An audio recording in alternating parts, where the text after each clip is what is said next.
Skills and Training Minister Brendan O'Connor says the voice is more important than ever amid a spiralling crime crisis in Alice Springs. Our political reporter Olivia Casely joins us live from Canberra.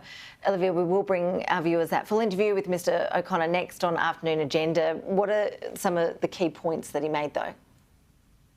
Well, in a nutshell, Ash, he made a strong case for the referendum. As we know, that the Voice debate this week has been overshadowed by this spiralling crime crisis in Alice Springs. The Prime Minister Anthony Albanese is on his way to the Territory right now, and he will meet with local leaders later this afternoon to get some insight into the situation that's been unfolding there. And it follows calls from the opposition both for a grog ban to be reinstated and also for the Prime Minister to visit Alice Springs in the first place.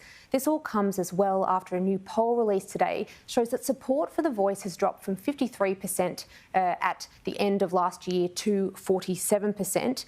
Brendan O'Connor, though, says that this spiralling crime crisis is actually a further reason for the Voice, considering previous attempts in the past at reducing alcohol-fuelled violence have failed.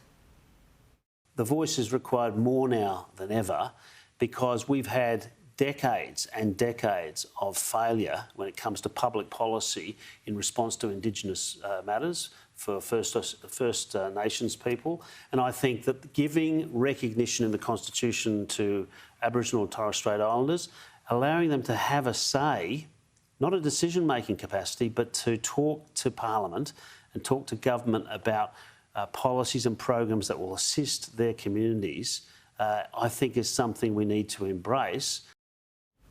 If the referendum succeeds, it will be the fourth attempt in 50 years to establish a representative Aboriginal body to advise the federal government. But one of the opposition's key criticisms of the proposal is a so-called lack of detail, and perhaps these poll results today will set off alarm bells for the government, who have made this referendum at the centrepiece of their agenda. Opposition leader Peter Dutton today renewed calls for more detail as he weighed in on the Alice Springs crime crisis. Indigenous women and elders up there are saying to me, the kids aren't going to school because they're sleeping during the day. Why are they sleeping during the day? Because they're out at night committing crimes. Many of them don't want to go home to circumstances where they don't feel safe. If I thought the Voice was going to shift the dial on that one degree, I'd sign up to it in a heartbeat. But I don't see the detail that the Prime Minister's got before us that you can make an informed judgment. So, Olivia, with a lot of people confused about what the Voice is, what is the best way to describe what it is exactly that Australians will be voting for?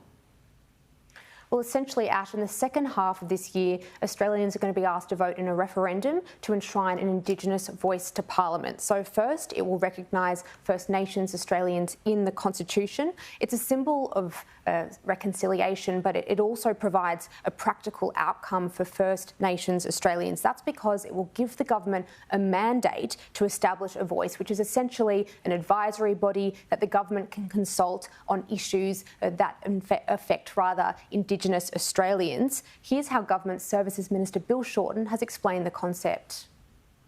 The basic proposition, and this is something for viewers to contemplate, is do we want on the nation's birth certificate, the Constitution, a statement which says that when we make decisions about First Nations people, that we consult them about their destiny, we empower them to have a say in their decisions. Ash, unlike its predecessors, the Voice will not have a program delivery component and it will be enshrined in the Constitution.